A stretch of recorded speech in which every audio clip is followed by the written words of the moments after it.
Hey, Comics Cubers. So I wanted to do something different, and I wanted to just kind of take you through comics sometimes and just kind of flip through them and see what it's all about. See if looking through them will help you make a decision on whether or not you're going to purchase this particular comic. So for this one, this is the DC versus Marvel Omnibus that I got for Christmas. Minnie gave it to me. So, I do videos with Minnie, usually reading older comics from the Smithsonian Book of Comic Book Comics, and she knows that I was taking a look at this. So, with the help of a friend of mine named JB, who is also a comic book writer, I have a few interviews up with him on the channel. She was able to get me the DC versus Marvel Omnibus that came out late last year in 2024. This is actually the cover to the 1991 Crossover Classics trade paperback, which was a collection of Superman versus the Amazing Spider-Man, Spider-Man and Superman, Batman versus the Hulk, and the Uncanny X-Men meets the New Teen Titans. So the first four crossover issues of DC and Marvel. It is not the first joint project between DC and Marvel, because that is, for a multitude of reasons, the adaptation of The Wizard of Oz, the movie. Marvel had the comics rights, DC had the film rights. It's a whole thing.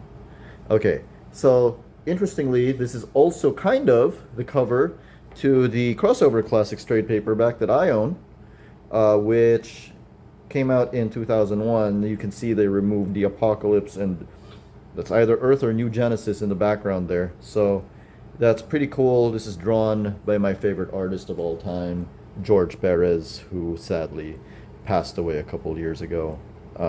We have a whole 5-hour tribute to him featuring a bunch of artists, writers, and editors in the industry. Go check it out. I'll put a link at the bottom of this video. Okay, so this is DC versus Marvel, the Omnibus. So if you flip through this, this actually has multiple covers. Under the book jacket, you'll see another cover. There's a wraparound cover by John Byrne.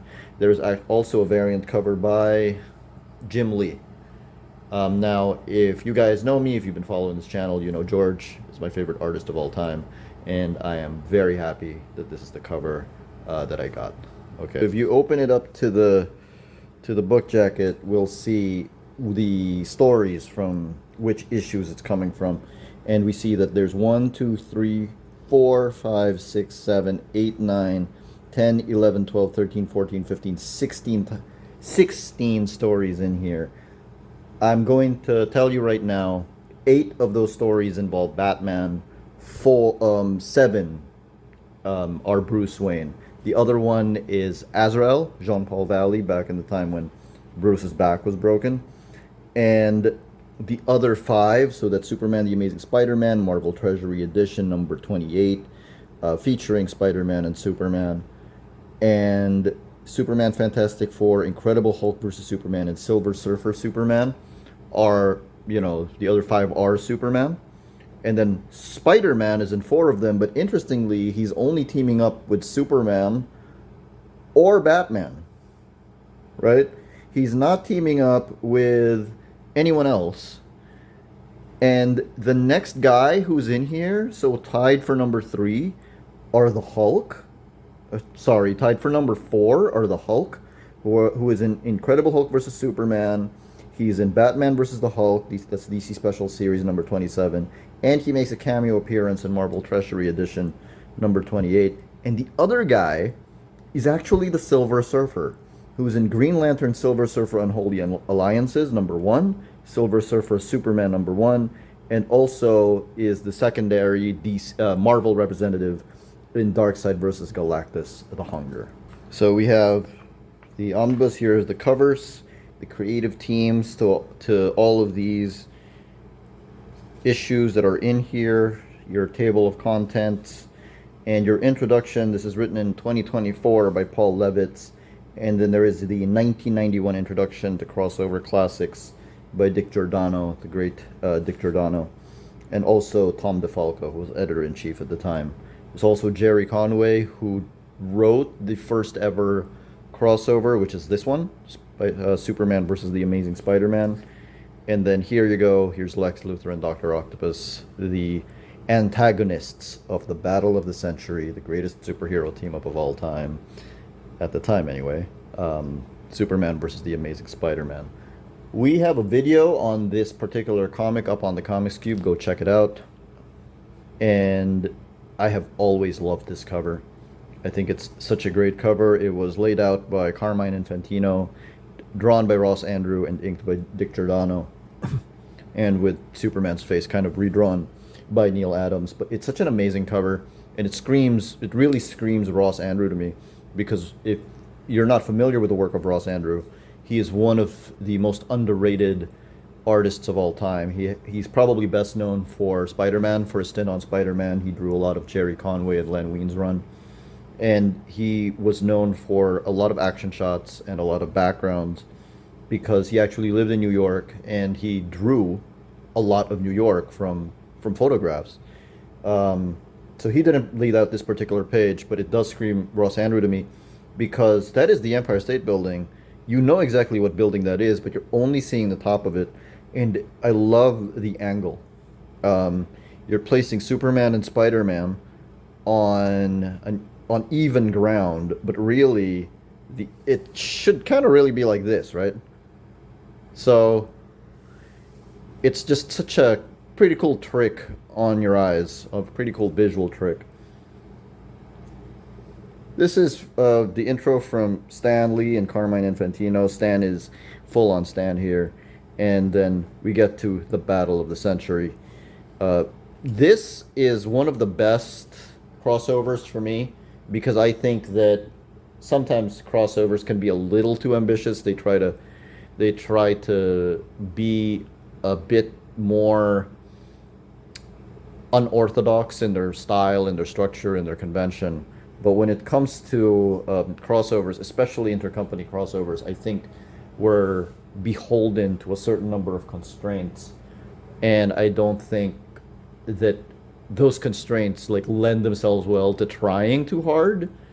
In particular, one of the constraints you would imagine would be that the DC representative and the Marvel representative get some equal playing time, or they're made to look somewhat equal, even if it is something as imbalanced as Superman and the Amazing Spider-Man in terms of power levels. What they mean, I mean, Spider-Man for his is the biggest Marvel superhero there is, but within the universe, he's just a dude. He fights crime in New York City. Superman literally saves the planet and stuff. So because of those constraints, I think a lot of the time when you follow just the formula, the basic formula, it actually ends up working a little bit better. So Superman, we see a prologue here where Superman is fighting a big giant robot. That is standard for Bronze Age Superman at the time. Of course, this robot is controlled by the one and only Lex Luthor, who is not a corporate businessman at this point in his career. He is full-on mad scientist, purple and green suit, trying to outsmart Superman. We get an intro to Clark Kent at the Daily Planet, and then Superman goes back and finds Luthor, and then basically says, hey, I'm taking you to jail. But here Lex plants the means of escape from prison, and he's caught, but we know he's going to escape, right? And then he's off. Then we get an intro to Superman. Funny thing here, this is 1976. You'll see that it says Truth, Justice, and the Terran Way, which kind of makes me laugh, because every single time they move away from Truth, Justice, and the American Way, which hasn't really been used a lot in a long time. People, it means a lot to a lot of people, so people kind of go nuts with it. I believe the current one they're using is Truth, Justice, and a Better Tomorrow. But this makes me laugh, because what in the world is the Terran Way? What does that mean? I don't know what it means. You don't know what it means. Like, what does that mean? Anyway, We get to Spider-Man, and I think you can kind of tell from this that Ross is just a little bit more comfortable drawing Spider-Man than Superman. But we'll get to that in a little bit because the second Spider-Man versus Superman crossover here is drawn by the great John Buscema, the legendary John Buscema, who's an amazing illustrator. Um, and I think Ross Andrew draws both characters better than John Buscema. And I think he just gets them better because comics isn't all about illustration. Comics is about cartooning. Comics is about storytelling. Comics is about character. And I think that when it comes to these two specific characters, Ross Andrew just got them better than John Buscema. And I also think within Ross Andrew himself, he kind of gets Spider-Man better than he does Superman. But it's a slim margin. One of the reasons is Spider-Man lets him play with the backgrounds like this. And all of this perspective play, it's pretty cool. I mean, just take a look at it. It's a really, really cool page, right? So, of course, here he is. He's fighting a crime. And we see him fight Dr. Octopus, who may or may not be Spider-Man's greatest villain of all time. I know there's a debate as to whether or not it's him or the Green Goblin. At this point, I actually do kind of think it's Doc Ock. I think Doc Ock has done so much more to piss off Spider-Man, although Green Goblin does have the, just does have the whole killing Gwen Stacy thing, which is terrible. Okay, so it's all about peak versus longevity. Goblin has done worse, and Ock has done more. So you take your pick. Either way, obviously they're number one and number two, right?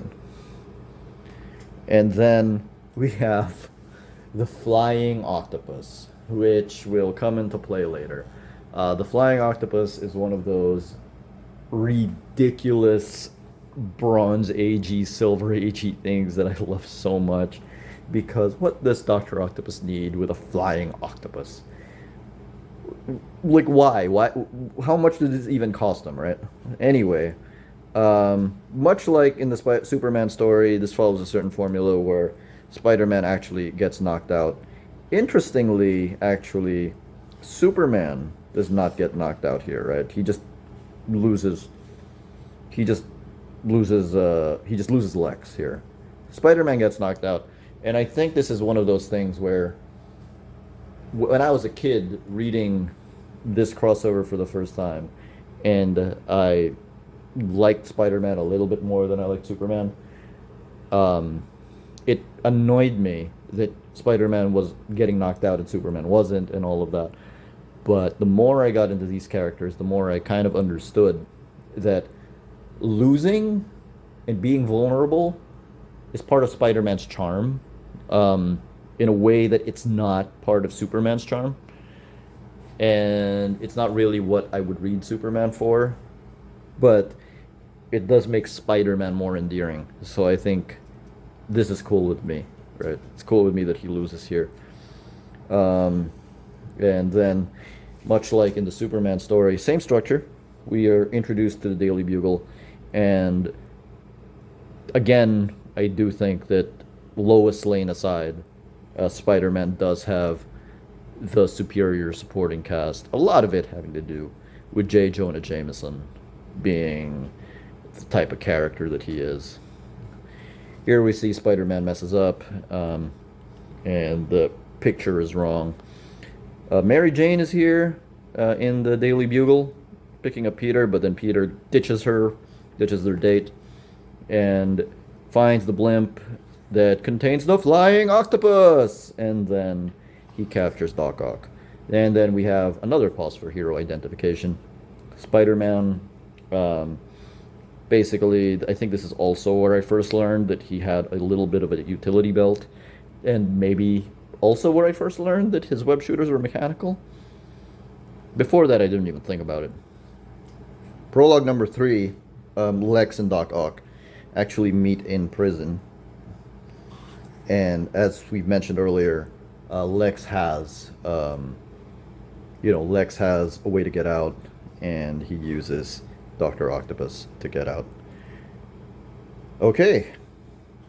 And then we have a duel of the Titans. This takes place in New York City, um, the World News Conference. And you can see here, you got Clark Kent, you got Peter Parker. This is the first time they share a panel together. And we have some character moments here with JJJ and Peter.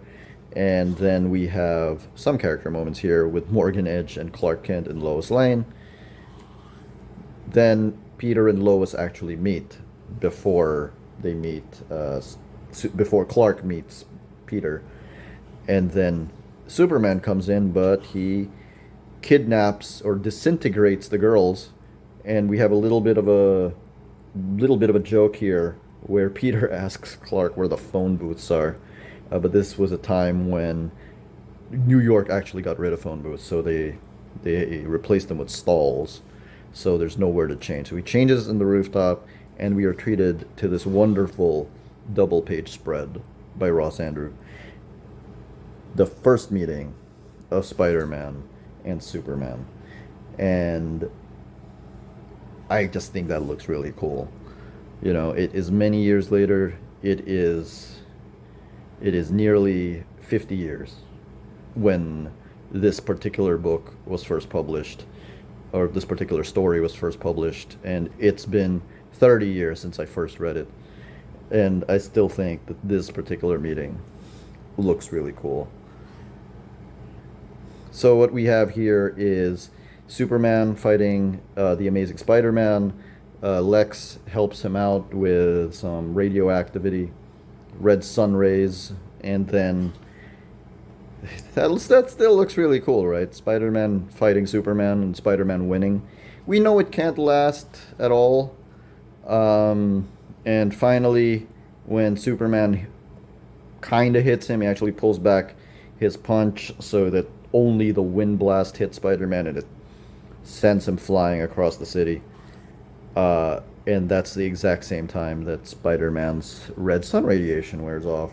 And we are treated to this wonderfully hilarious moment. Right, and then, so they team up, and from that point on, it's basically your standard superhero team up, except with the two greatest superheroes of their particular universes. So Superman and Spider-Man go to Africa, and then they're able to track Lex and Ock to their satellite headquarters, which was used by the Injustice Gang recently at that point in time, which is also where Lois Lane and Mary Jane Watson are being kept. And then at this point, Lex has decided that he's just gonna destroy so much of the world, and that's where Doc Ock kind of has second thoughts. I do find it really funny that Superman is flying here, and Spider-Man is in a little spaceship.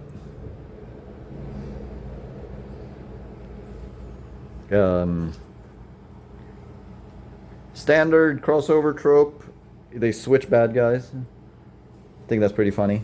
I don't know. I'd feel cheated if they didn't switch bad guys, even though it doesn't really make sense that they switch bad guys, you know.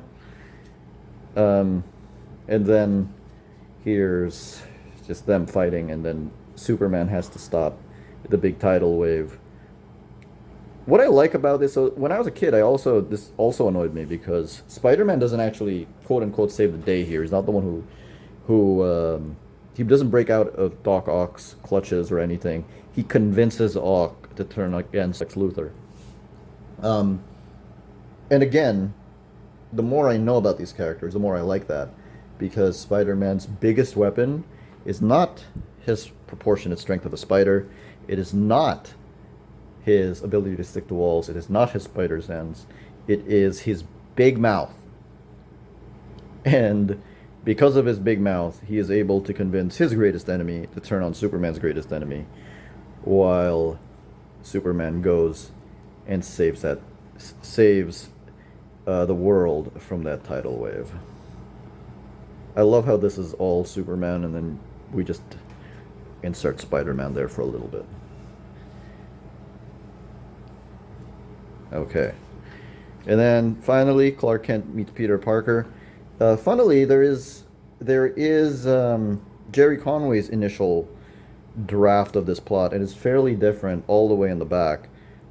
And one of the things he says about this is that they know. Peter and Clark just know. They know each one's secret identity at this point. They can just figure it out just by looking at each other. That's pretty cool. Here's some preliminary looks. Here's a preliminary cover designs by Carmine Infantino on how they got to this particular legendary cover. Okay. So now we get to Superman and Spider-Man featuring the murderous menace of Doctor Doom and the Parasite. And this one is by Marv Wolfman, Jim Shooter. So Marv Wolfman wrote some of the original plot, and then Jim Shooter scripted it, drawn by John Buscema and inked by Joe Sinnott.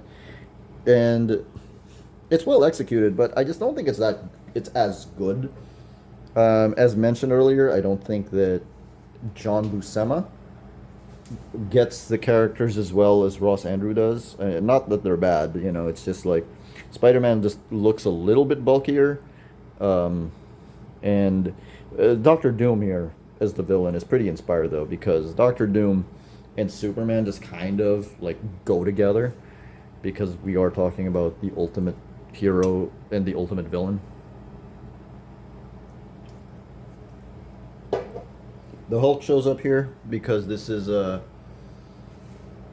time when the Hulk's TV show was on the air, so this was a cameo appearance for the book to boost sales on the book.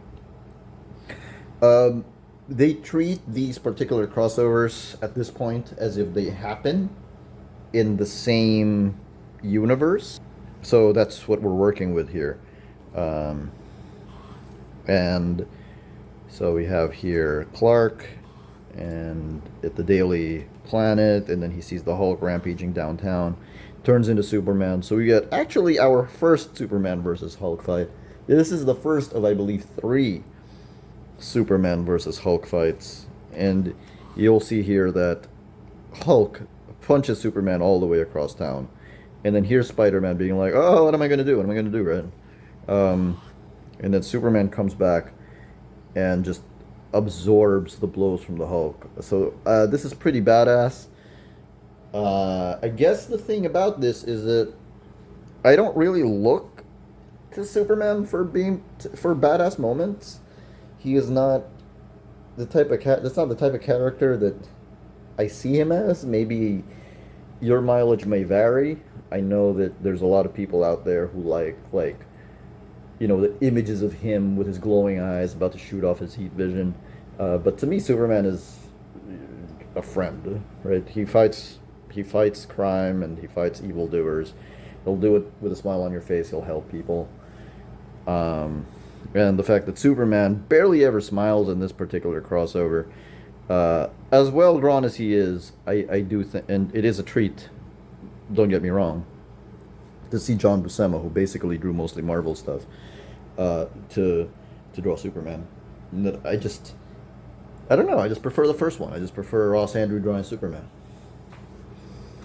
Of course, this makes Spider-Man feel like he didn't do anything, which, to be fair, he didn't.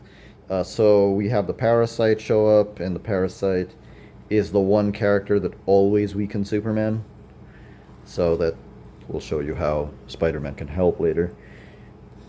Superman visits the Latverian embassy and talks to Doctor Doom, and they get into a bit of a thing, but Doctor Doom he can't do anything against Doctor Doom because Doctor Doom is essentially on Latverian soil, and therefore he is immune. The Parasite's over there, and they switch jobs a little bit. Clark and Peter. Clark starts working for the Daily Bugle, and Peter starts working for the Daily Planet.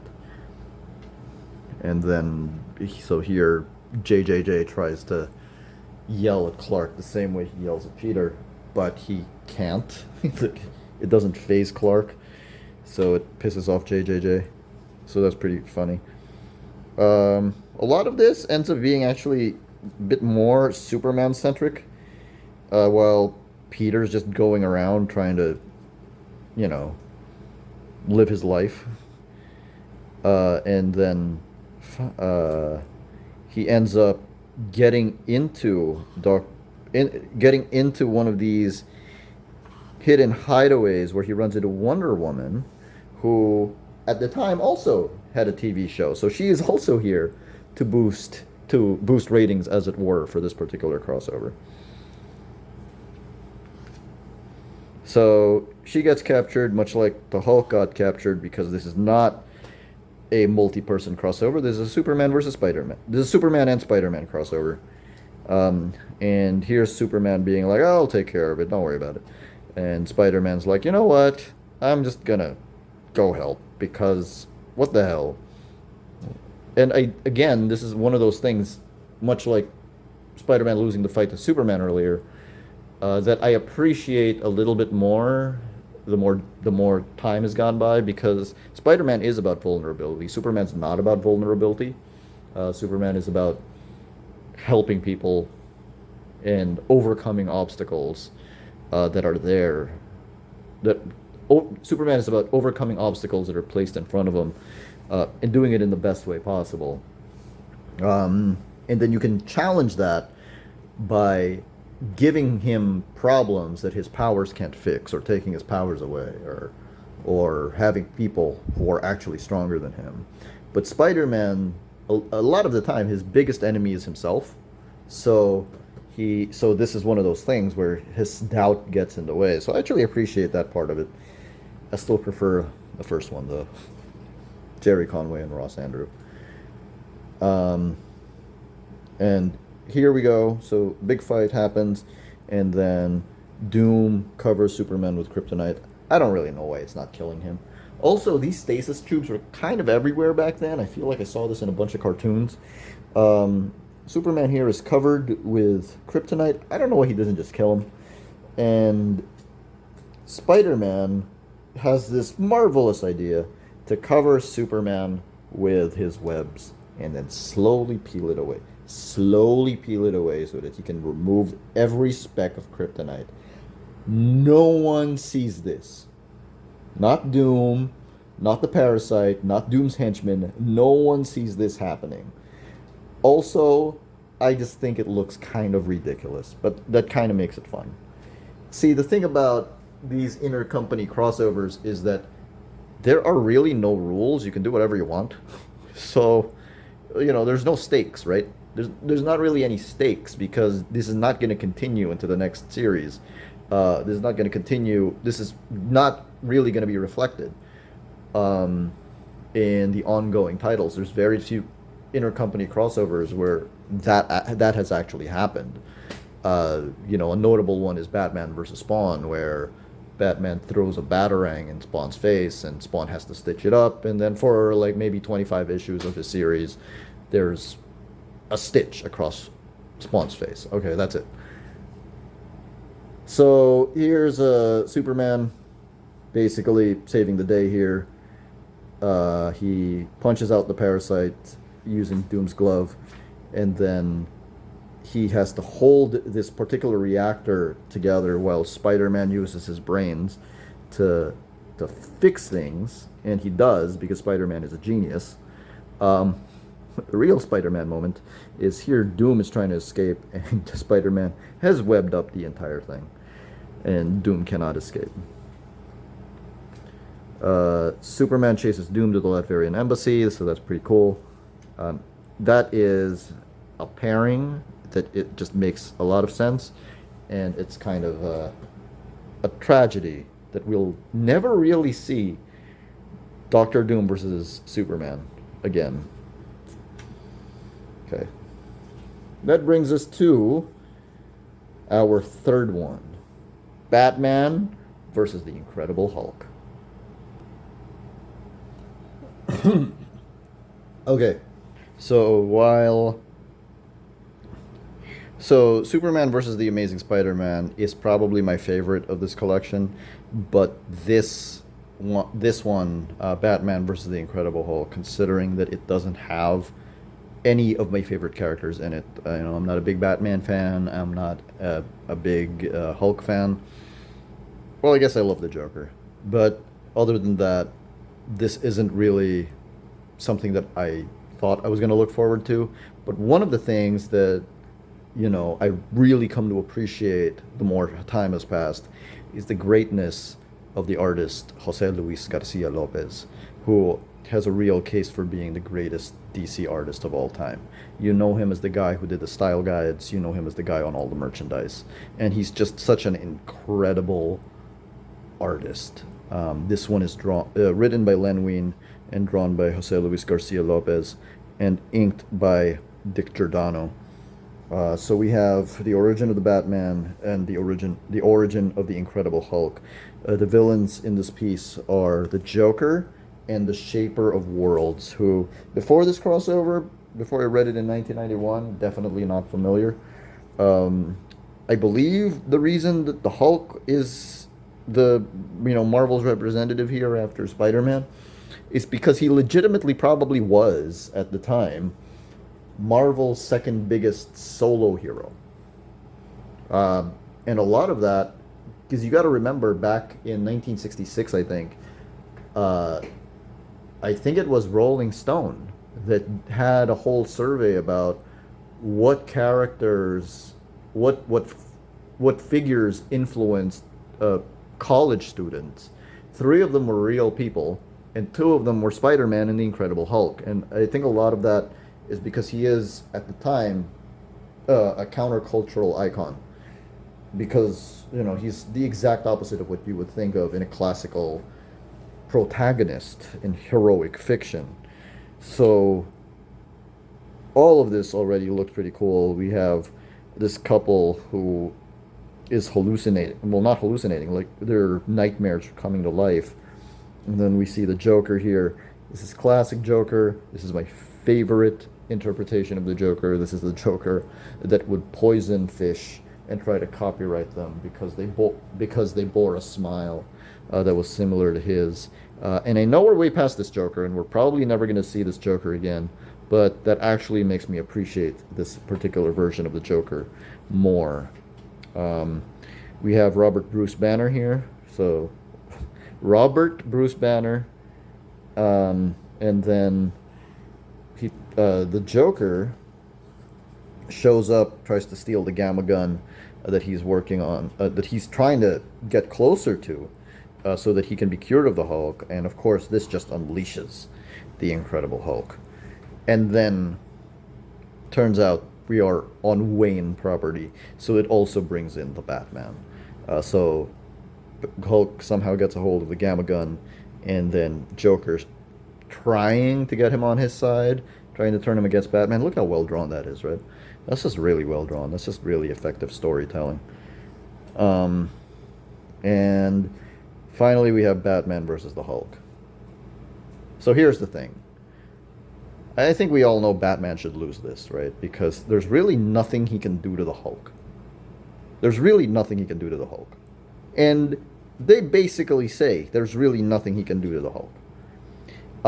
So what he does is he throws a gas bomb, sleeping gas, which really shouldn't work on the Hulk, right? I don't really think that there's enough gas that the Hulk would pass out here. And then Hulk actually holds his breath, and then Batman kicks him. Now, considering that nothing he's done so far has really worked, the kick really shouldn't work. We really shouldn't, it really shouldn't work. It really should just kind of bounce off the Hulk. But here's the thing. So this is the rule of cool. This is the Garcia-Lopez rule of cool. It looks cool. So because it looks cool, we are giving it a pass. And therefore, the first winner of Batman versus the Incredible Hulk is the Batman. And don't come at me with that prep time stuff, because he had no time to prep here. And also, this isn't that Batman. So Hulk passes out, and then Bruce Wayne gives Bruce Banner a job, so getting him closer, because he needs to rebuild the gamma gun. I'm not exactly sure. I'd probably have to reread it to see why he needs a gamma gun at all. Why Wayne Enterprises needs a gamma gun. But look at this. Look at this splash page here of the Shaper of Worlds. I don't even know who he is, right? It's 1991. I'm reading this for the first time. I don't even know who he is. And I think this looks spectacular. So it turns out the Shaper of Worlds can make dreams come to life. And he is particularly interested in the Joker because he has the weirdest mind that there is. So that's gonna lead up to something later. I love how Bruce Banner is wearing violet pants because you know he's gonna turn into the Hulk, right? And also, this is kind of cool for the 80s, I think. This kind of thing where there's this little bit of light coloring, so he's turning into the Hulk, because I think that production wise it would have been difficult to do. I don't know that for sure. So, don't take my word for it. Oops. Get a nice little Alfred moment here. And then damn, look at that. That's just amazing. That's just really well drawn. Garcia-Lopez does this thing where he breaks panel borders, but there's no loss of continuity at all. So, that's one panel, that's one panel, this is one panel. There's no loss of continuity at all. The storytelling is clear and it is intense. It is cool looking. A lot of the time, I find that people can sacrifice clarity for intensity or clarity for coolness, and with Jose Luis Garcia Lopez, there is none of that. Okay, so the Joker's men pretend to be army people and try to take Bruce Banner away, but their cover's blown and he turns into the Hulk. And then we have this particular fight between the Hulk and the Pillsbury Doughboy here. Get a cameo from Jim Gordon, Thunderbolt Ross, and Doc Samson. So cameos are nice. It is one of the reasons that we take a look at these particular crossovers, because I do think that it is part of the fun. Turns out the Hulk's presence eases the Shaper of Worlds. So the Shaper of Worlds is in pain, and gamma rays actually help him. And the Hulk is actually what he needs. So the Joker needs to get the Hulk.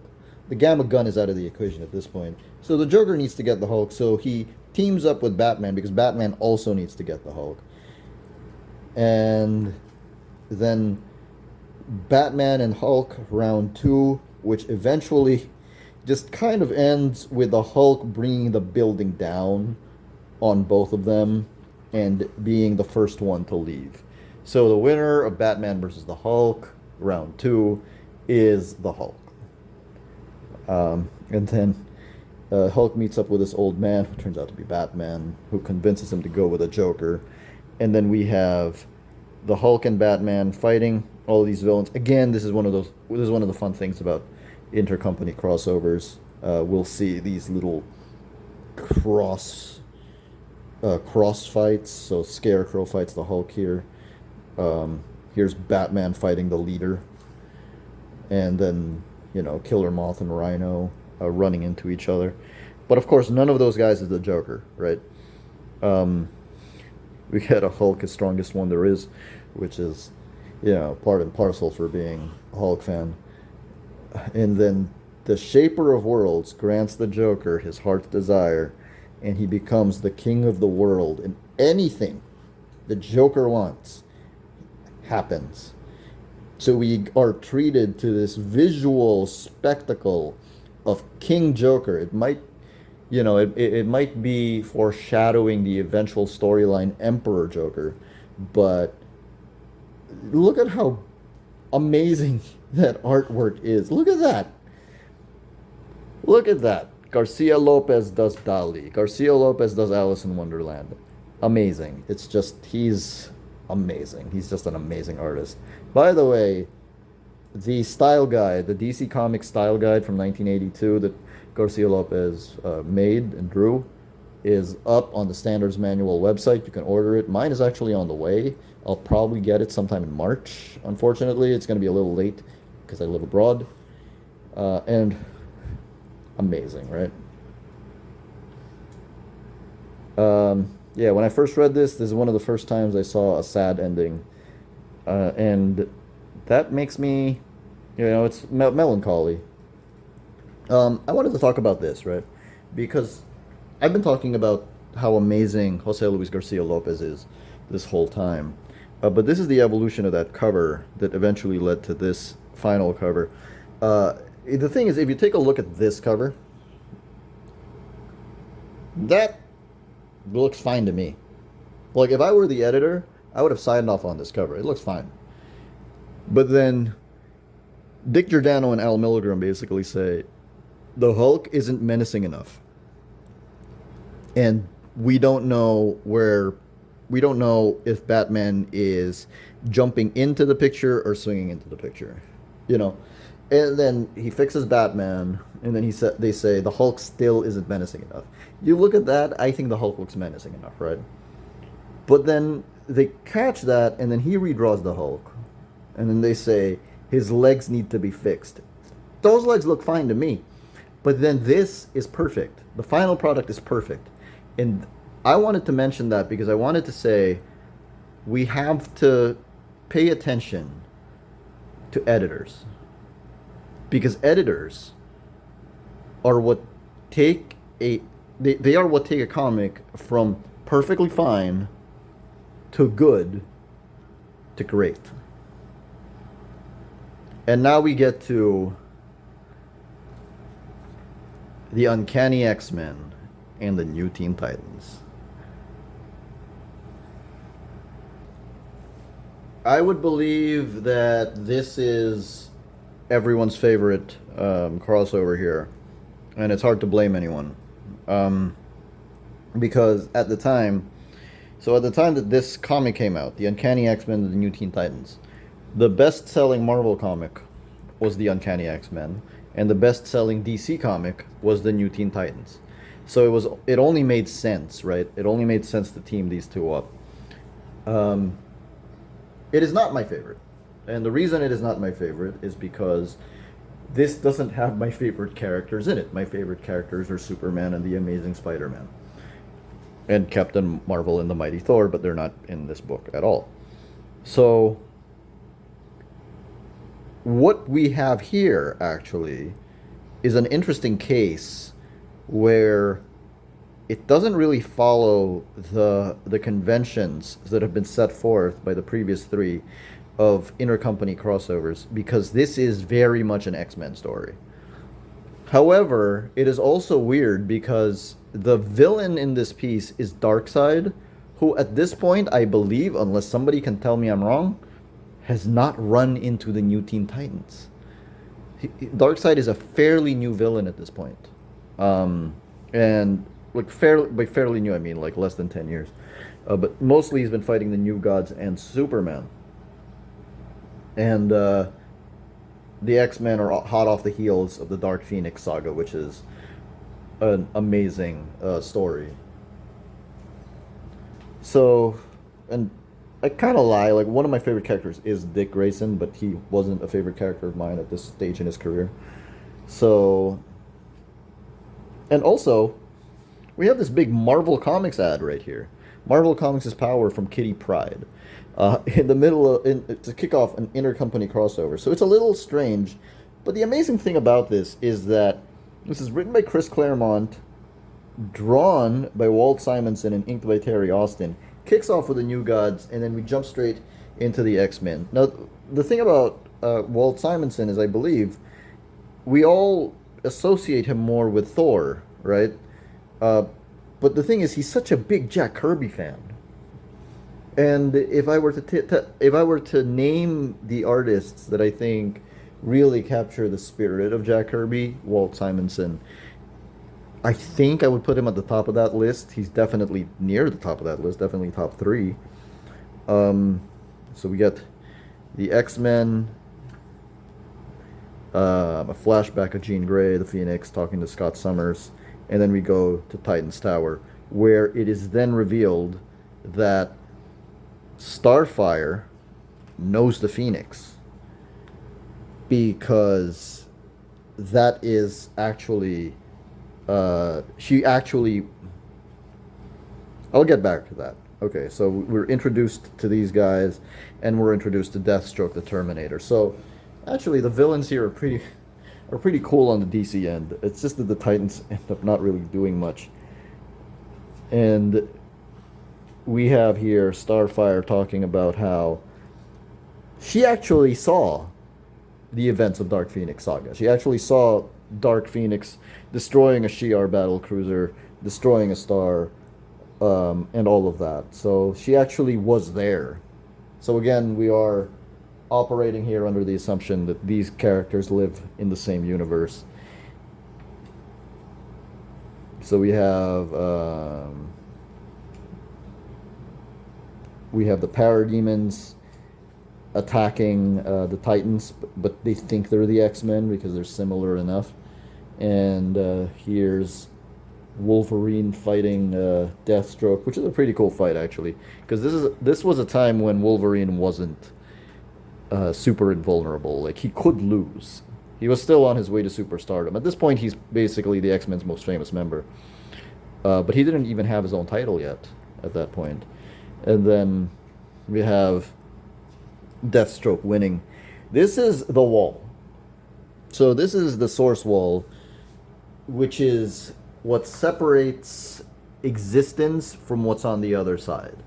And when Jack Kirby created the New Gods, he talked about the wall a lot, right? There's the source. It keeps us. It is what's on the other side of existence. The source may or may not rhyme with another word that means much the same thing in another mythos, but that's neither here nor there. The thing is, as much as Jack Kirby talked about it, he never actually showed it. This is the first appearance of the source. So, of the source wall. This is the first appearance of the source wall. So, the interesting thing about that is that earlier I said you can just mess around with stuff because when you're in an intercompany crossover, because you're not really changing anything. You're not going to acknowledge, and you're under no obligation to acknowledge anything that happens in the crossover. But here's the wall, and we're just going to stick with it. This is the wall that DC has used moving forward every time they've used the New Gods. Thank you, Walt Simonson. And then, we get your usual mistaken identity thing, and then Darkseid uses the memories of the X-Men to call upon Dark Phoenix. Again, the X-Men are the key to Darkseid's plan. The Titans are just there because they were wrongly captured. And then that is a moment. Who summons Dark Phoenix? I, Darkseid. That right there is a moment. And I believe what happened was Chris Claremont was telling Louise Simonson about this specific moment. This was the hook and the hinge of his plot for this crossover. Walt Simonson heard it and said, "Did I hear Darkseid? Do you need an artist?" And history was made. And so Darkseid and Dark Phoenix go off, and we have our first official team up of the Uncanny X-Men and the new Teen Titans. You get some character dynamics here. Garfield Logan, Changeling, and Beast Boy, and Kitty Pryde kind of like each other. Starfire and Wolverine share a bond about both being warriors.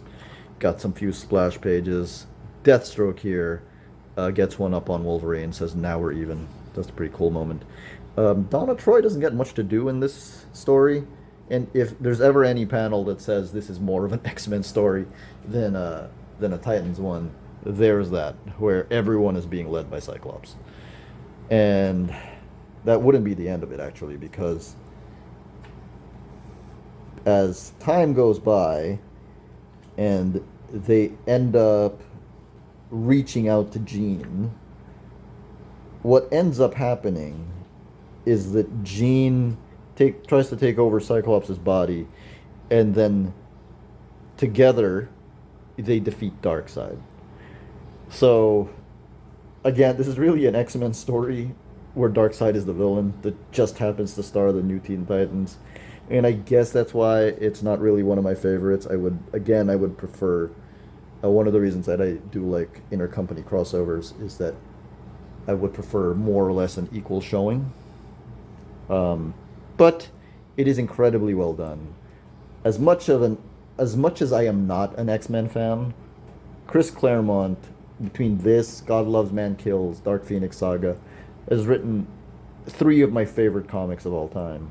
And yeah, it's just sometimes the long running soap opera just isn't for you, and it just isn't for me.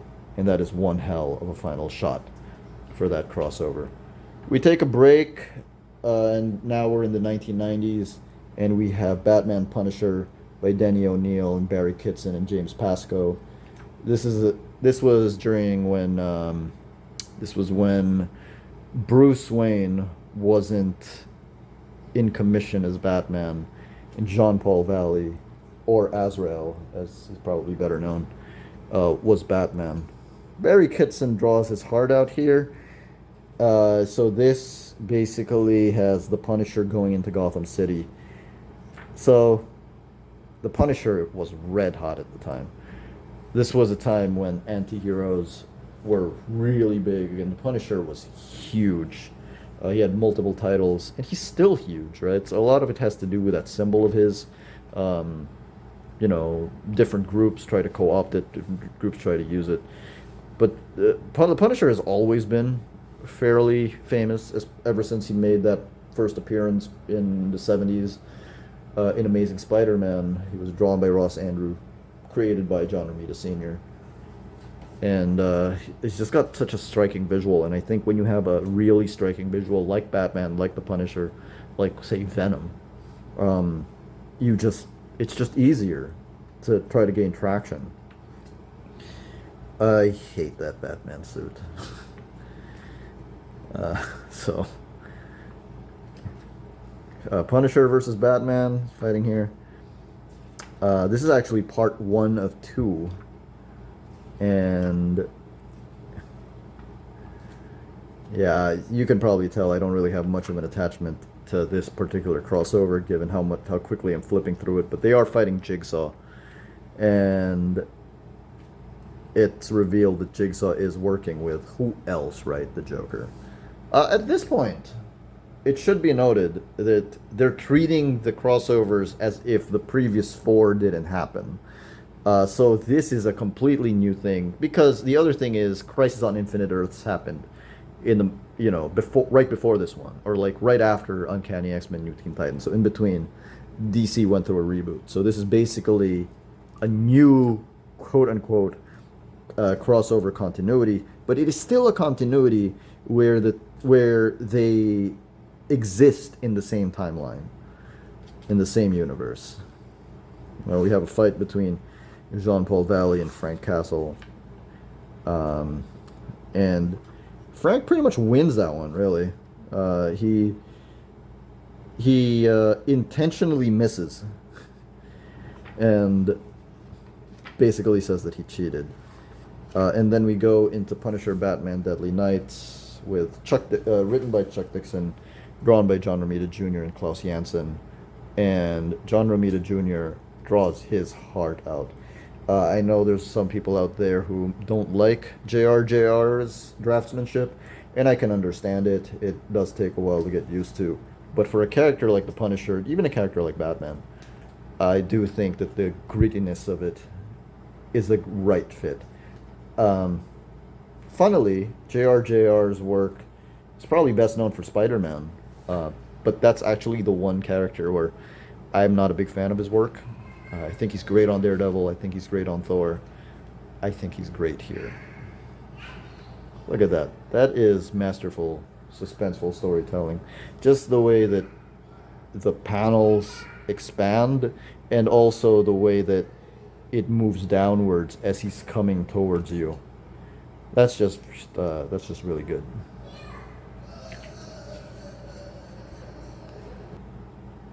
So in this crossover, Batman is now Bruce Wayne again, healed from that broken back really quickly, huh? And we will see a fight between him and Punisher. Robin is also here, so this is Tim Drake. He's fighting Microchip in cyberspace, because cyberspace is a thing back then. Okay, look at that. Look at the way he draws the Joker. Just how menacing he is. You know, I did say earlier that the Bronze Age version of the Joker is my favorite version, but I do think there is something to a more crime bossy type Joker. I love how long those ears are and how long those things on his gloves are. Okay.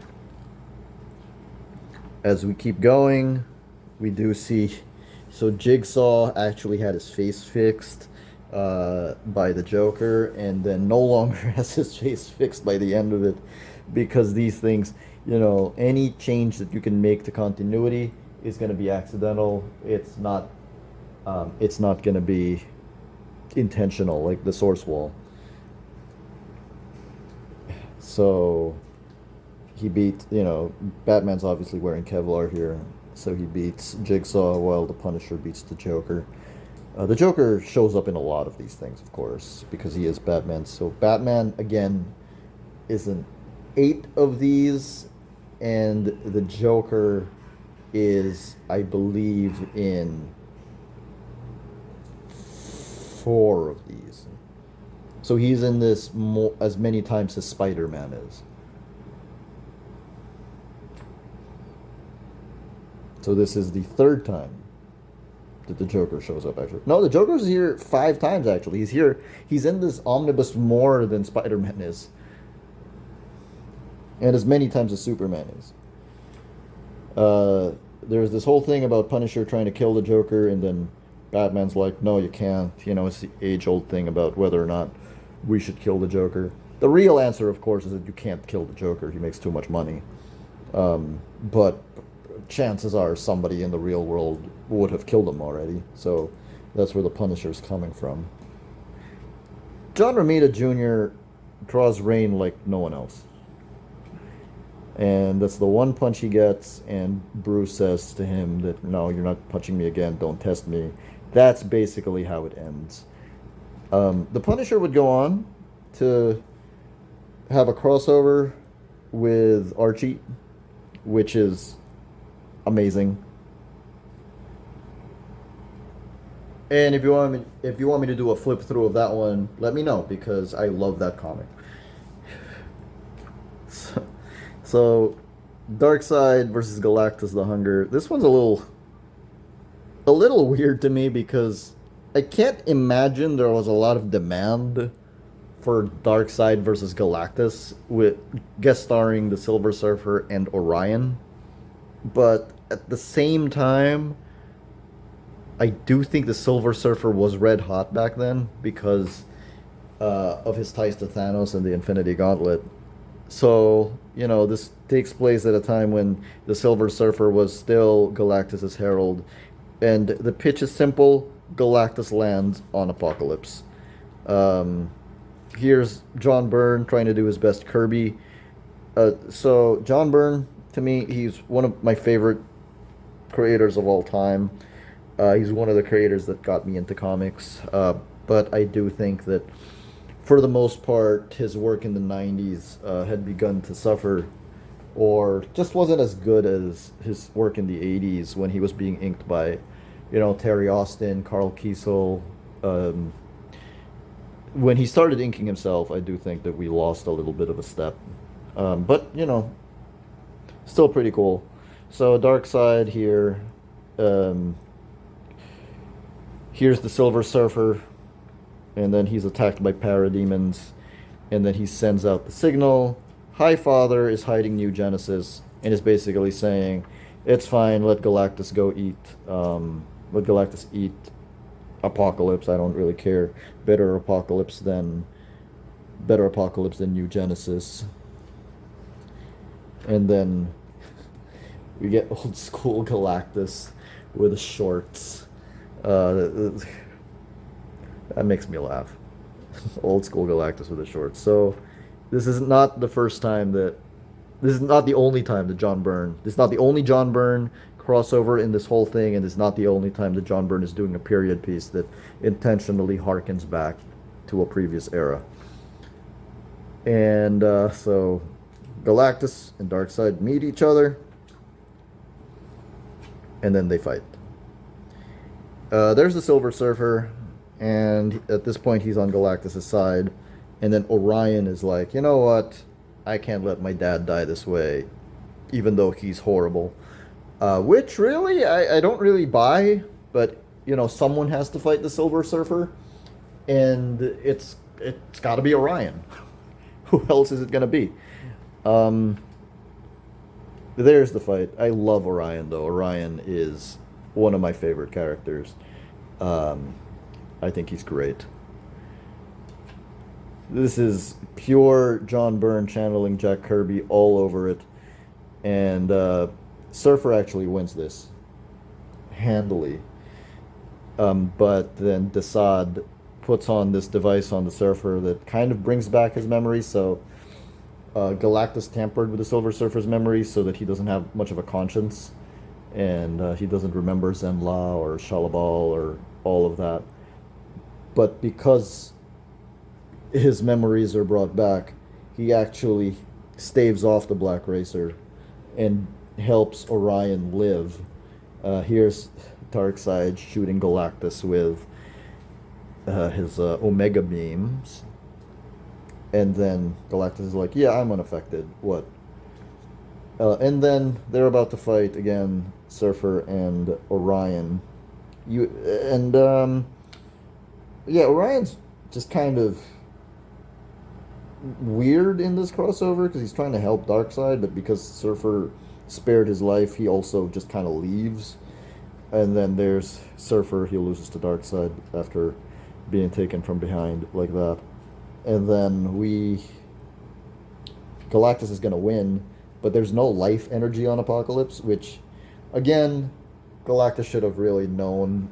You know, they should have spotted, because that's part of what the Silver Surfer's job is to know if there's life energy or not on a certain planet. And so there's no life energy for him to consume.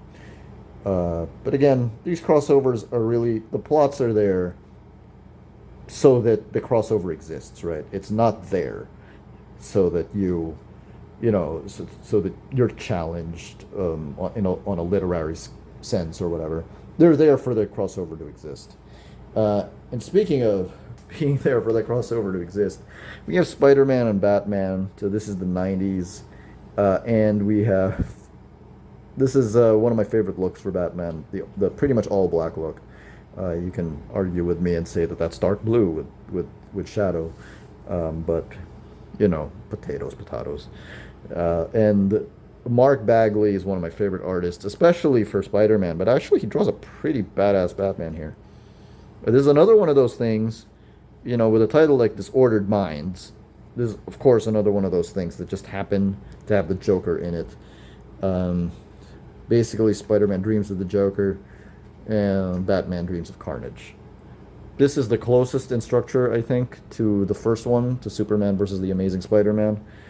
So they have their own adventures here. Spider-Man fights Carnage. Batman fights the Joker.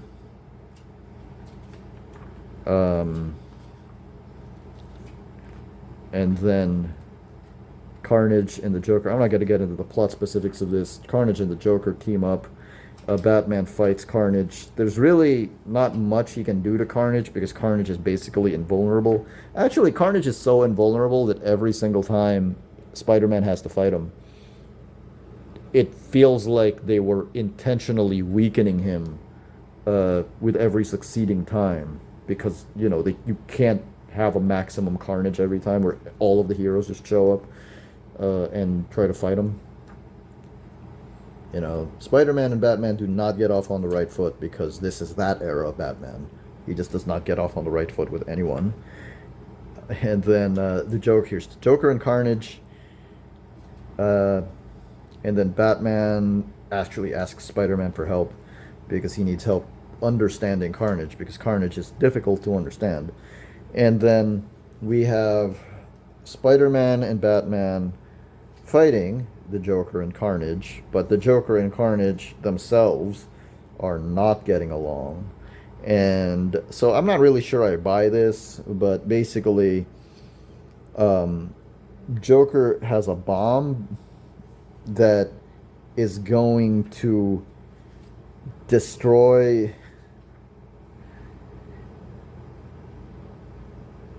Oh, yeah, so okay, so Joker has a virus bomb thing in his Jack in the Box, and if it comes out, then everyone dies, including himself, including Carnage. And then Carnage is afraid, and I'm not really sure if I buy that.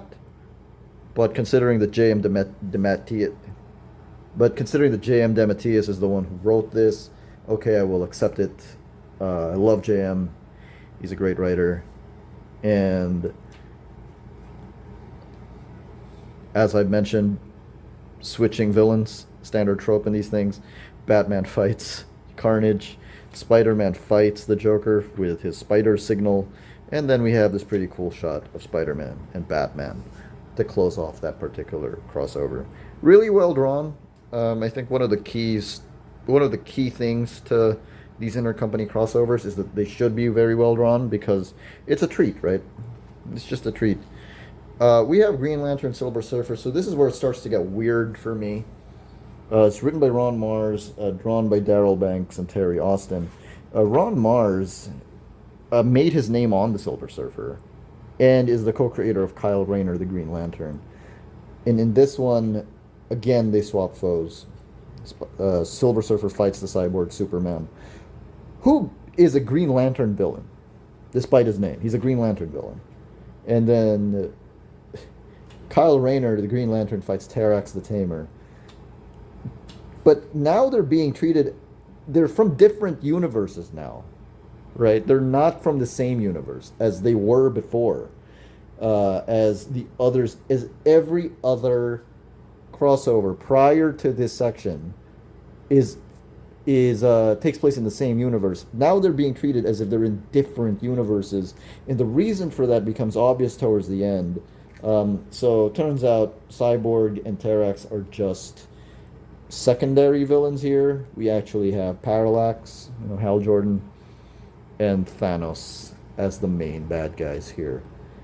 Parallax is actually a good counterpart for the Silver Surfer because he is only trying to recreate life, and Silver Surfer has a lot of guilt as to all of this stuff, all of the worlds that he helped Galactus destroy. But Parallax is a good counterpart for Thanos because Parallax wants to recreate the universe in his own image where everybody lives, and Thanos wants to recreate the universe in his image where everybody dies. Okay, so this is Darryl Banks' art, and what we have here is an eventual misunderstanding between Silver Surfer and Green Lantern. They will eventually fight in DC versus Marvel, and Parallax and Thanos are fighting here. Eventually, of course, what happens is that the good guys win. Surfer and Kyle win. But the reason that they take place in different universes now is made clear here, because now we have this box, and this box is going to play a big role in the crossover DC versus Marvel, which I have an interview with Mike Harlan about it, one of the editors of DC versus Marvel. So DC versus Marvel was basically this big event that they did to try to get mainstream publicity. So DC on one side, Marvel on the other side. Fans voted in to see who would win. And this box is a focal point in that story. So more on that when we get to the eventual DC versus Marvel, the Amalgam Age Omnibus. You can kind of see where it goes if you're not familiar with that particular event. And then we have Silver Surfer and Superman. This is the third appearance of the Silver Surfer in this book. This is also the third appearance of Superman. So at this point in time, Silver Surfer was red hot. And I think that if you take a look at the villains here, it's the Impossible Man and Mr. Mxyzptlk, right? So this is a fairly silly story, and I think if intercompany crossovers were less common back then, we would have. This is not the story we would have gotten. We would probably have gotten a much more serious story, probably featuring Galactus and I don't know, Brainiac maybe, because this is just them having fun. So this is drawn by Ron Lim, longtime Silver Surfer artist, who I used to love the way he draws the Silver Surfer because look at how shiny that is. Ron Lim is one of the artists that I think was hurt actually by the fact that computers took on more and more of a role in artwork, because now if you wanted to draw him really shiny, then you can have the colorist handle that. But back then, when he would draw the Silver Surfer, he just draw him really shiny, and it always looked really cool.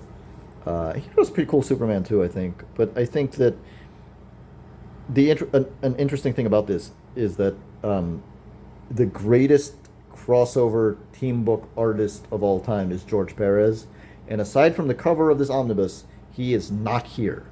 He is not here in this book, except as the writer of this story, Silver Surfer, Superman, which also is inked by Terry Austin. Look at how shiny that is.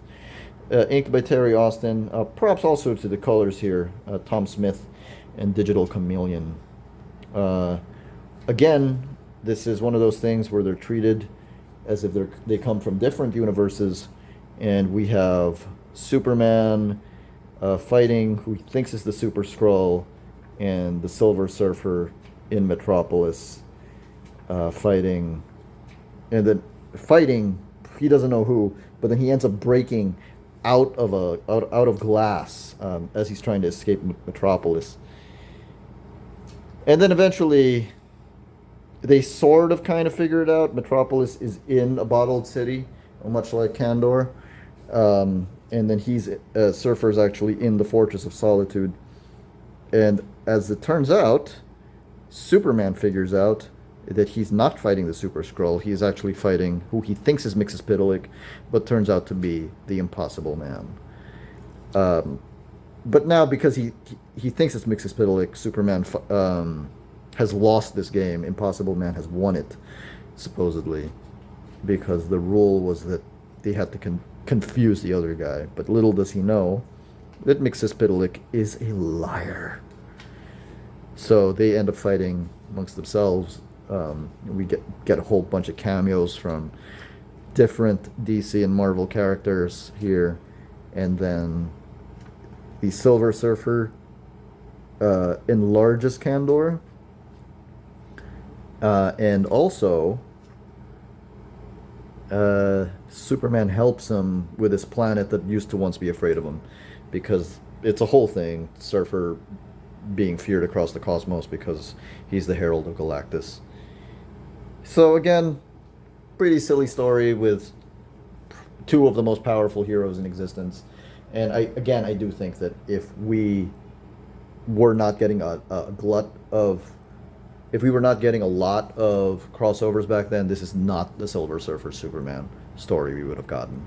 Still, it's enjoyable, right? So if you're going to have a lot of crossovers, they can vary in tone. And speaking of varying in tone, here is the second John Byrne crossover in this book, Batman, Captain America. So at the time, John Byrne was doing a comic book called Generations, where the idea was that Superman and Batman actually did debut in the 1930s, and then they aged in real time. So every issue took place 10 years later.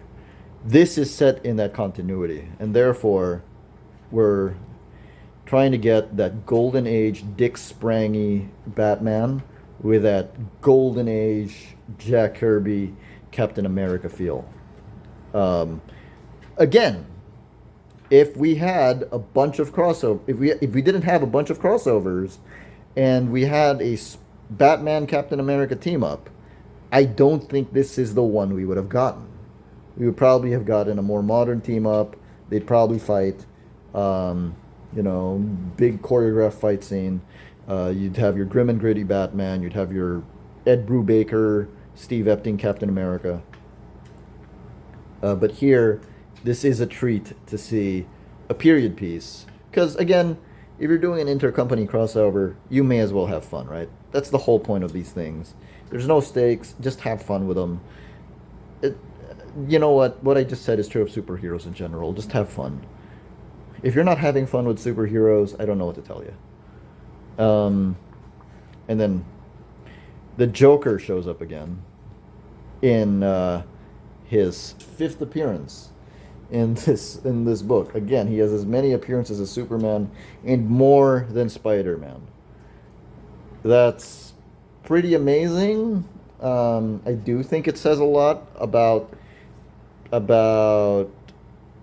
DC's attitude towards their own repertoire of heroes, which I think Marvel has a little bit more faith in who they send to represent them in these things, because you do have Batman and Superman dominating on the DC end, and then for Marvel you've got Spider-Man, obviously you got the Silver Surfer for some reason, you got Captain America, you got Daredevil in two of them. There's just a bit more variety. Throw us a Wonder Woman. So, and so here, I believe that this moment is actually very represented in social media. I see this a lot. Joker finds out he's been working with a Red Skull, so he says, I may be a criminal lunatic, but I'm an American criminal lunatic. And they shoot each other with their poisons, and then they're both immune because their poisons are too similar, and they're immune to their own. Yeah, so they end up fighting each other, as villains do. They'd never get along, because if they got along, they'd, win. And then there's a big explosion, and Batman and Captain America save the day. There's an epilogue suggested by Roger Stern, so you can see this is a different Batman, right? So this is Bruce Wayne, that is Dick Grayson at that point. So this is closer to 20 years later, so this is closer to the Neil Adams version. And this is them thawing Steve out of the ice, because, of course, Daredevil and Batman, there's two Daredevil Batman stories here. This one is by D.G. Chichester and Scott McDaniel, and this is excellent, actually. So the use of Two-Face here as the villain, because Two-Face is a lawyer and so is Daredevil, is inspired because it shows... the weird thing is, again, we are now again treating these guys as if they were in the same universe, but now it shows that Matt Murdock and Harvey Dent ran into each other in law school. They didn't go to the same law school, but they had a similar event. And I always like when... I love Daredevil. I am a bigger fan of Daredevil than I am of Batman. I do think they are very similar. It's just that Daredevil has no money. And so be it this cool sequence between a young Matt Murdock and a young Harvey Dent. Batman figures out Daredevil is blind, but then Daredevil kind of plays chicken with Batman here. Basically says, you know what, if you're going to run me over, run me over. Batman does not run him over, and Daredevil's like, blink. So it's a rare moment where somebody kind of has a one-up on Batman.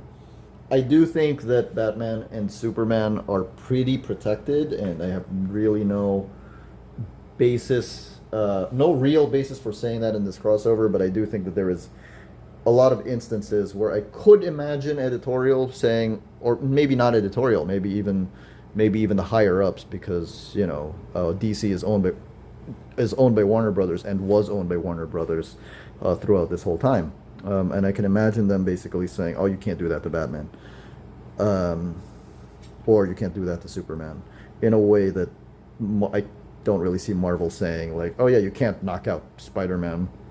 Of course you can knock out Spider-Man. It's this whole thing. The Marvel villain here is Mr. Hyde. And, you know, Scott McDaniel's art, I can understand if people don't like it. It is very stylized. Depending on the character, depending on the type of story being told, I like it. It's very appropriate. In this particular story, it is very appropriate. And this is one of those moments here. Don't come to Gotham, Murdoch. Why, Mr. Wayne? Are you daring me? So they've obviously figured it out at this point. But I do enjoy this because Daredevil gets the last word here. This is the second Batman and Spider-Man crossover drawn by Graham Nolan, also written by J.M. DeMatteis. I don't like it as much as the first one. I think the first one is significantly more straightforward, has a lot of cooler moments, and I think this is a bit more of a Kingpin story, actually. So the villains here are the Kingpin and Ra's al Ghul, and Ra's al Ghul has the cure for what is ailing Vanessa, the Kingpin's wife. And I think a lot of it is more focused on the Kingpin's character moments than the actual heroes, which, again, not necessarily a bad thing. It's just that when I'm buying an intercompany crossover, it's the heroes that I want to see, take center stage. I do want to see them talk to each other, fight each other, work with each other, swap villains. Turns out the Kingpin has been double-crossing Ra's al Ghul this whole time. Again, this is one of those things, much like the first Superman Spider-Man, the second Superman Spider-Man, I think that because they're trying more with the second one, it's a little bit less cool.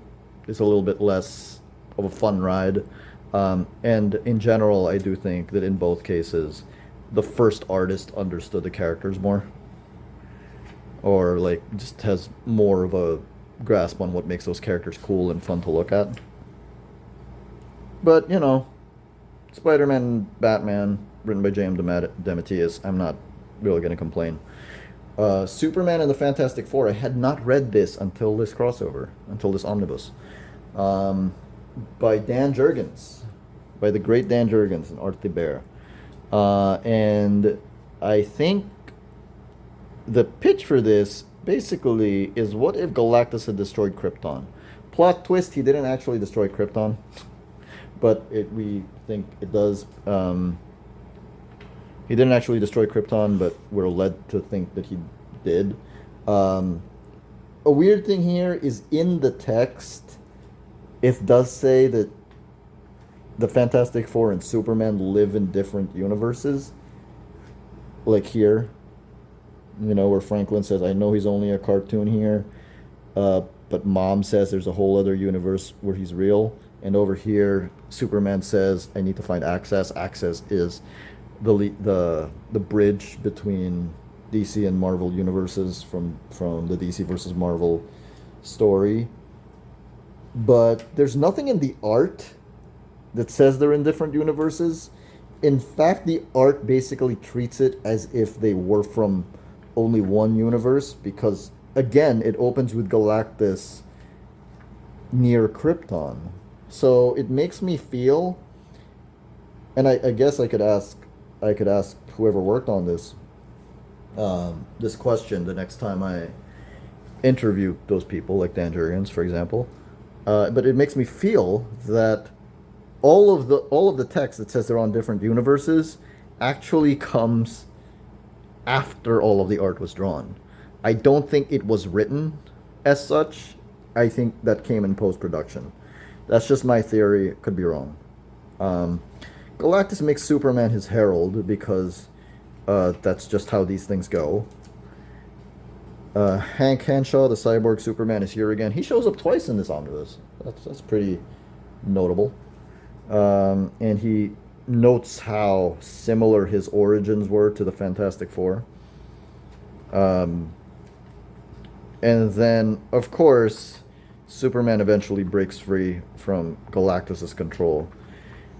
And a huge part of that is because of the Fantastic Four and the influence of Reed Richards and Franklin Richards. But I think that one of the things here that is find funny is Reed is imprisoned, and the Thing is about to punch Herald Superman. This is a callback to the first Silver Surfer story, where the Thing sneaks up behind the Silver Surfer and knocks him off a building. But Superman hears him and then punches him, and then the Thing hits Reed's prison just enough that a crack forms for Reed to escape. And then they say, I think Superman did this on purpose.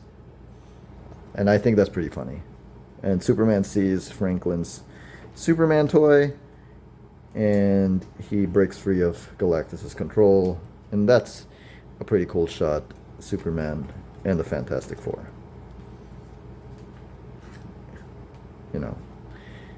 At this point, it's pretty standard superhero fare. And it is basically said that Galactus did not actually destroy Krypton. Again, so this is one of those things again where he just says, hey, I'm leaving, but here, I'm leaving you my cape, and he just leaves. It's not like he's looking for access. It's not like he's looking for a place to go back to his dimension. I do think this particular crossover was written as if they lived in the same universe, and then they decided, hey, we have to acknowledge DC versus Marvel. Which is funny, because in the next one, by Roger Stern, Steve Rude, and Al Milgrom, The Incredible Hulk versus Superman, we are back to them being from the same universe. We are back to them being from the same universe, and then in a flashback as well. So this takes place during the Man of Steel series by John Byrne, because Lex Luthor still has hair, and in the very early days of the Hulk. So the amazing thing about the art by Steve Rude is that he kind of gets the Fleischer vibe for Superman, the retro vibe, and he gets the Kirby vibe for the Hulk. So it's like they mixed it together. That's pretty amazing. And it's one of those things that I think, if you did Superman versus the Hulk straightforward, you're probably going to get Superman versus Doomsday again. But this kind of story, this retro type of story, is the kind of story that I'm here for. This type of experimentation, this type of artwork that's just pleasant to look at, these moments where they're together, these, now they're fighting. This is the kind of crossover that I'm glad I have the book for. And let it be known, Steve Rude art, Roger Stern scripting. Both of those things separately are always a treat. Bring them together, and it's just really fun to read. And much like the Batman vs. Hulk crossover, this ends on a very down note for the Hulk. Man, no wonder I never became a Hulk fan. It's just really depressing. And then here we are with the second Batman Daredevil crossover by Alan Grant and Eduardo Barreto. I think Eduardo is a very underrated artist as well. And I don't think this specific crossover is as good as the first one, but I don't think this specific crossover is as good as the first one, but as the sequels go, I think it is my favorite of the sequels. I like it more than the second Superman Spider-Man one, and I like it more than the second Spider-Man Batman one. Depends on whether or not you count the Punisher Batman one as a sequel, because it's not the same Batman. So we see Catwoman, and we see the Scarecrow. If you know these characters marginally at all, the Scarecrow is about fear, and you know that Daredevil is the man without fear. So you know that that's probably going to come into play at some point, right? Um, the Scarecrow makes a play and kind of takes over the Kingpin's operations, which is a mistake because at the end of the day, the Scarecrow is a small-time villain. And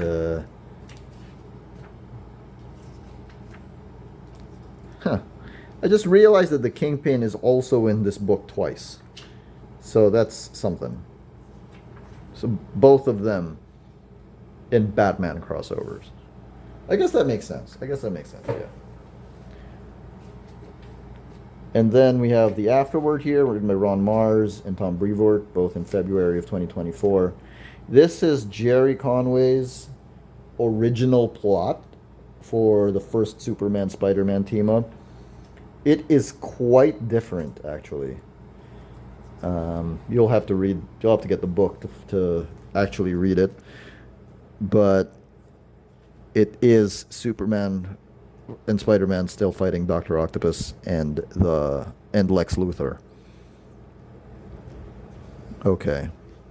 And then at the very end here, we have a real treat because we have original art reproductions from the original art boards. So we can see the whiteouts, we can see the tape marks, and some commentary, for example, from Terry Austin here. Terry Austin saying, I was inker Dick Giordano's sole background man in all the projects he did for 3 years, including that first Superman vs. Spider-Man. I inked all the backgrounds on the cover and the interior of the book, with the exception of the backgrounds in Prologue 3, which I gave to my office mate, Bob Wyasek, to ink. Frankly, I just inked all the famous buildings in New York City, and I just couldn't face inking all those prison bars around Lex Luthor and Dr. Octopus. Little pin up here with Superman and Spider-Man, which is different from the final published version of that specific crossover. Just Spider-Man looking at Superman instead of looking at you. I don't know, I kind of like them both. I like the idea that he's probably making a wisecrack. John Buscema artwork. A deleted scene, actually. And my favorite. Jose Luis Garcia-Lopez artwork from Batman versus the Incredible Hulk. That's just amazing. And then Walt Simonson artwork from Uncanny X-Men New Teen Titans. There it is again. There's the wall. And that is a moment. That is a moment. Right. There's that cover. More commentary here from Barry Kitson, from Batman, Punisher, Lake of Fire. John Romita Jr. Look at that. Look at those cover concepts for that crossover. Eventually, they decided that there should be equal representation between the Punisher and Batman. But the Punisher's skull logo is just so iconic that you could just base a whole cover around it. Again, it's one of those things, one of those constraints, right? You just have to deal with it. People need their equal opportunity time, which is why some of these crossovers, when you don't get them, it is actually notable. John Byrne,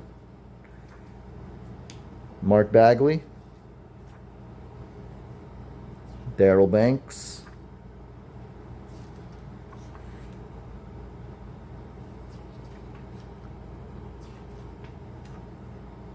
Ron Lim.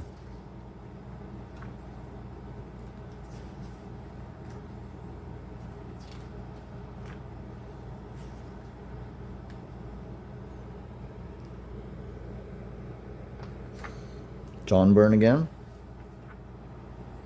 Scott McDaniel. That is amazing inking. Graham Nolan, Carl Kiesel.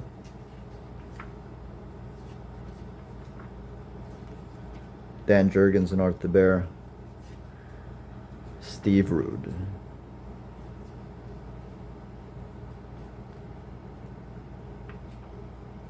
Man. Eduardo Barreto.